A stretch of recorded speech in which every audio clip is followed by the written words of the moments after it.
Continue to see this broad consensus that it's time to push back against China. Do these moves against Huawei become part of a larger, more long-term strategic vision against China? Do we have one? Sherry, they certainly are part of a strategic move. Many people in the U.S. business community seem to think that in President Trump, who's being very tough on China, the Chinese have gotten the U.S. president. So U.S. CEOs used to be the biggest advocate for positive relations with China, and they no longer are.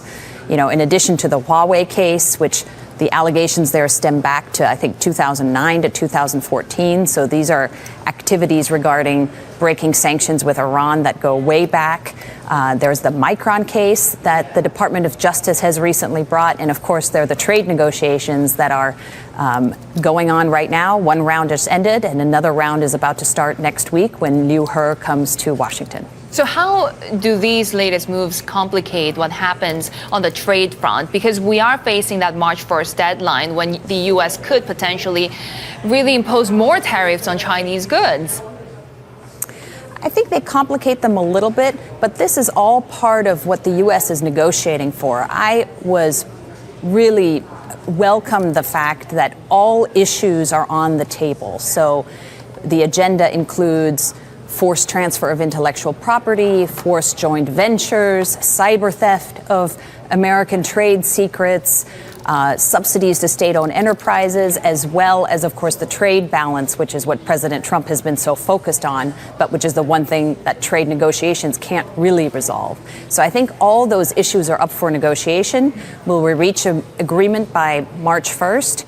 I think that'll be very, very difficult. These are very thorny issues and require a lot of give by China.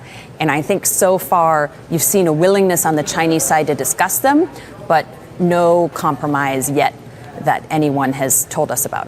Well, Anja, that's exactly the problem, isn't it? That a lot of the low-hanging fruit, these sort of favourable, trade deals and volumes of shipments and things, they've already been picked, and you're left with all of these, as you say, thorny issues that require really institutional structural change, or for Beijing to abandon some of its long-held ambitions. That's just not going to happen, is it?